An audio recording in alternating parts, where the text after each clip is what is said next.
Selamat malam, teman-teman. Nah, kami berada di jalur Rekrut di bagian utara kota Yogyakarta. Nah, hari ini Minggu malam kami menyempatkan diri menggunakan X-Max kembali. Ini mumpung malam ya, jadi beberapa kali motor saya ini diam di rumah, jadi belum pernah atau jarang saya panasi. Nah, tadi kami sempat keliling dulu ke beberapa tempat. Nah, malam ini kami akan menyempatkan diri teman-teman untuk membahas kembali apa yang menjadi keunggulan X-Max yang belum pernah kami ulas, teman-teman. Dan beberapa juga jarang diulas di beberapa YouTube yang membahas soal keunggulan dari X-Max.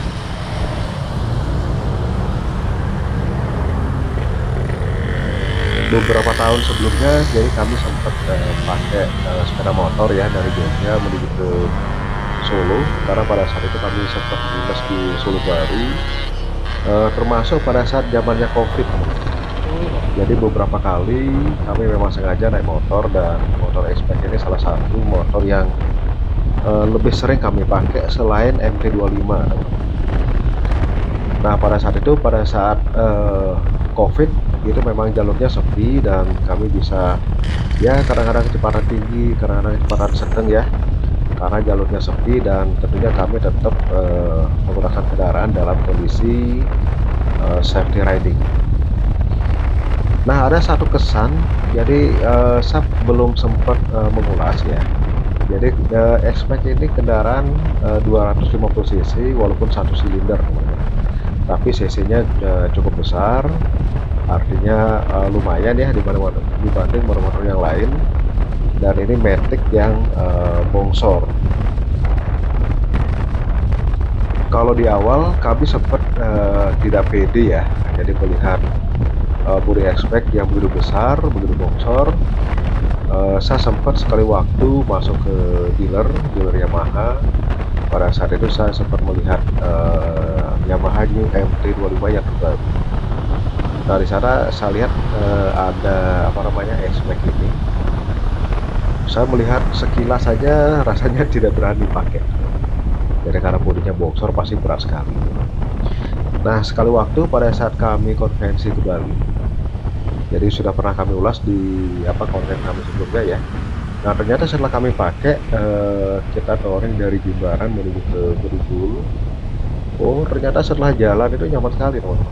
Memang berat pada saat kita misalnya menggeser ya, dan joknya juga cukup lebar karena bodinya juga lebar, sehingga saya pun harus jinjit kalau jalan, jadi tidak bisa menapak langsung ke tanah atau ke aspal.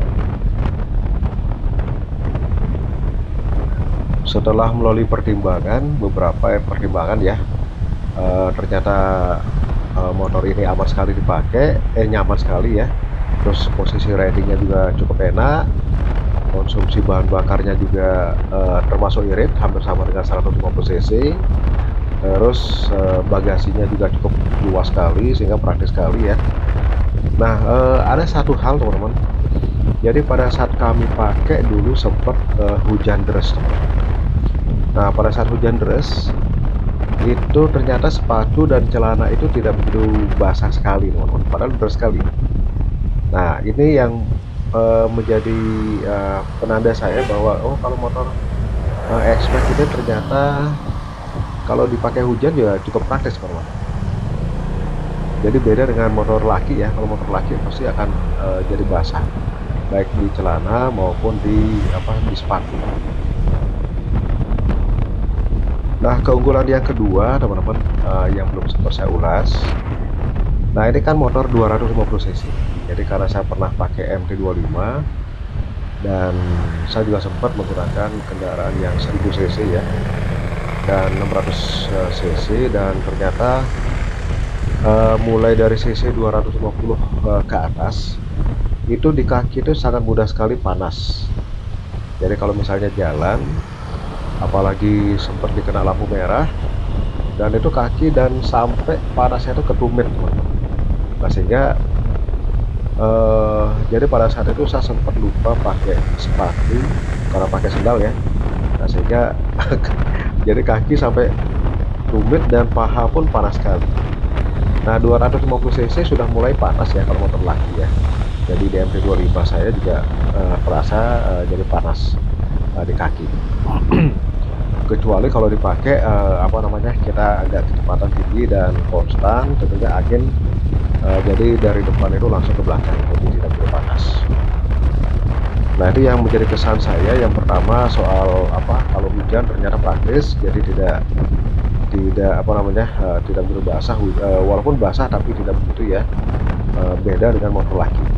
Mungkin motor matic yang lainnya juga sama teman-teman, termasuk NMAX, termasuk Vario dan sebagainya. Nah ini motor matic X-Max ini juga sama, jadi kita sangat santai sekali, jadi pada saat hujan tidak begitu basah di kaki. Nah berikutnya juga ini 250 cc karena mesinnya ada di belakang, apa, di bawah jok ya, dan itu pun dari sisi panasnya mesin itu sama sekali tidak tersentuh di bagian kaki kita teman-teman. Nah inilah keunggulan yang belum saya ulas di konten kami sebelumnya. Nah satu lagi teman-teman, ada yang belum apa namanya, kemarin sempat kami ulas juga. Jadi pada saat kami pakai sering dari Jogja menuju ke Solo dan sebaliknya ya, di lampu merah itu saya sering sekali melihat orang naik motor lagi atau naik bebek yang belum matic ya. Jadi di saat mulai jalan kadang-kadang mesinnya mati, entah telat ngopling atau mungkin apa ya, naja, atau mungkin giginya kurang belum sempat diturunkan. Nah sehingga mudah mati teman-teman. Nah pada saat itu saya langsung ingat, oh ternyata kalau matic itu benar-benar praktis, dan kalau kondisi normal saya yakin sekali motor ini tidak akan pernah mati teman-teman, karena transmisinya matic. Nah termasuk di bagian rem itu juga sama teman-teman, jadi rem depan dan rem belakang itu sudah berada di tangan, jadi kita tidak perlu ngopling, dan ini menurut saya kepraktisan yang cukup bagus. Nah inilah beberapa keunggulan ya teman-teman ya, yang belum sempat kami ulas sebelumnya, tapi benar-benar bisa kita rasakan teman-teman. Nah itulah menurut saya keunggulan dari motor matic termasuk X-Max ini. Jadi yang pertama, tidak begitu basah kalau kita pakai sepatu dan celana. Nah terus yang kedua, di saat kita berhenti karena 250 cc motor X-Max ini tidak begitu panas di kaki. Dan yang ketiga itu adalah motor ini jarang mati manakala kita berada di lampu merah. Dan yang terakhir itu adalah jadi rem dari apa namanya, rem depan dan rem belakang itu karena berada di tangan ya, jadi tidak perlu kita nginjak di kaki. Nah sehingga ini merupakan sebuah keunggulan yang sangat praktis sekali buat saya. Nah mungkin teman-teman yang pakai motor matic yang lain, mulai dari motor Mio, mungkin Beat ya, dan NMAX dan Vario dan sebagainya sampai X-Max lah. Nah itu motor matic ini ternyata memiliki keunggulan yang seperti yang saya jelaskan barusan.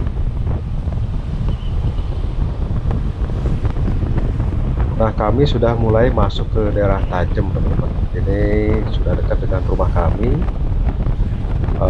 Di daerah Tajem ini jalannya juga sudah cukup lebar semenjak ada kampus Unrio atau Respati. Nah saya rasa mungkin demikian ya teman-teman yang bisa sedikit kami sharingkan. Mudah-mudahan berguna buat saya pribadi dan teman-teman semua. Salam satu aspal dan salam safety riding.